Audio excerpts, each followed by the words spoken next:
Good morning, I'm Zach Logan. Thank you so much for joining us for The News Now. Let me be one of the first to welcome you almost into the weekend. We are almost there. Happy Friday to you. We are streaming right now on several different platforms. Some of you may be joining us on our website, WTOC.com, maybe our WTOC News app. You can also stream us on Roku, Amazon Fire, or even Twitter and Facebook. Facebook is the really cool one because you can actually join in. I can actually see your comments, so see what people are commenting on, which stories. If you have a question, make sure you drop it. Be sure to tell us hello and where you're watching from too. Now, we do want to get into some breaking news from overnight. We've just learned that a man has died following a single vehicle crash on I-516, and he was from Florida. Police say 47-year-old George Sedeka of St. Augustine, Florida, was traveling southbound on I-516 near mile marker 3 around 11:30 last night when his Honda Odyssey entered the median and struck the steel rope barrier. That van re-entered the road, crossed traffic, and came to a rest in the grass on the side of the roadway. An ambulance had been traveling behind his van and immediately stopped to assist. Sedeka was transported to Memorial Medical Center where he died as a result of his injuries. And finally, we have a jury, and now opening statements will begin this morning in the murder trial for 5 alleged Savannah gang members. The panel of 12 jurors and 4 alternate jurors will hear the case involving the accused murders of Rebecca Foley and James Pastures. The state says Kevin Smith, Roderick Parrish, and Jordan Crawford killed Foley in 2013 while she sat in her car outside her apartment. Prosecutors also maintain Shaquille Sanders and Henry Speaks murdered Pastures in 2015. All 5 men have pleaded not guilty. We've also learned they rejected a deal offered by prosecutors over the weekend. Stick with WTOC throughout the day as we bring you updates both on air and online. And a Chatham County middle school student took marijuana from home to middle school Wednesday, and that landed 2 adults in the Chatham County Detention Center. CNT agents and Savannah police officers say the student intended to sell the marijuana to friends. After searching his home, CNT arrested 48-year-old Toby Broxton and 38-year-old Lois Ward and seized 3 pounds of marijuana, digital scales, and $1,000. The suspects are charged with possession of marijuana with intent to distribute and possession of tools for the commission of a crime. Students led a protest against hate walkout and march at Georgia Southern University Statesboro campus yesterday. A professor organized a panel of faculty to speak with students after they claim a professor used a racial slur during class. The panel was made up of several faculty members who shared their research and teachings on race, sexuality, and campus safety.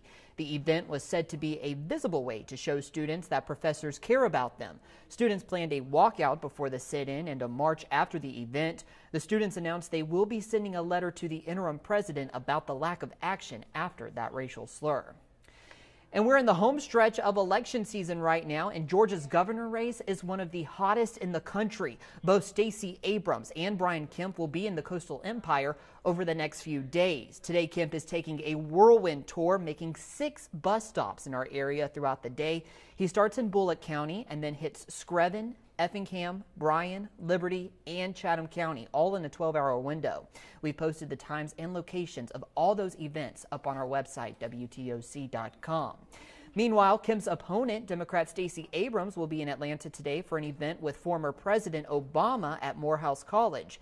She's also showing some love for Southeast Georgia next week. She'll be in Savannah on Monday for a Get Out the Vote rally and parade to the polls. That will be at 10 Monday morning at the Longshoremen's Hall on Lathrop Avenue.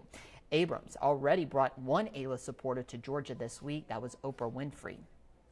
And don't forget, you can still vote early in Georgia today. It's the last day for in-person absentee voting. If you want to mail in your ballot, you can still send it in as long as it's postmarked by Monday. For a full list of early voting locations in the Coastal Empire and Low Country, head to our website. Just click on the Election Center on our home page. Well, thousands of people will be coming into town for the biggest sporting event of the year, and Hollywood continues to take over the hostess city for the SCAD Savannah Film Festival. Our Saria Sandlin is here with a look at what's going on with this Savannah weekend. On your mark, get set, go. On Saturday, more than 10,000 runners will take off down Bay Street for the 2018 Humana Rock and Roll Marathon, Savannah. That's the 8th annual Rock and Roll Marathon weekend. So Once again, first Saturday in November, we have the marathon, half marathon, and then on Sunday, the 5K and 1K at Daffin Park. Yeah, I mean, the expo is a good opportunity just to come and see the vendors there. Toyota's got a really impressive, huge display, and several other vendors from local running stores, nutrition companies. It's a great things to see. And Saturday, some great bands.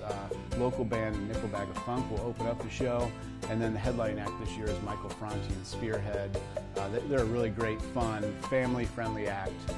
There's food and drinks for purchase, so it's a great family event. If you don't want to run, come down and enjoy the show at Forsyth Park. Yeah, Sunday is the 5K and 1 mile at Daffin Park. And they do that in partnership with the city and the Bananas. They start it right outside Grayson Stadium, run through Ardsley Park. If you're looking for some other activities this weekend, the Coastal Empire Fair is officially underway. Enjoy rides, games, entertainment, food, and so much more from November 1st through the 11th. Tickets are available online or at the gates. Also, on Saturday, head out to the beach for the 7th annual Tybee Island Kite Festival, sponsored by the Savannah Parkinson Support Group in North Beach Bar and Grill. A $10 ticket gets you live music, delicious gumbo, and a kite to fly. All of the proceeds from this event support people with Parkinson's disease in the Savannah and Low Country area. Last but not least, the SCAD Savannah Film Festival continues through Saturday. Check our website for a list of screenings and red carpet appearances.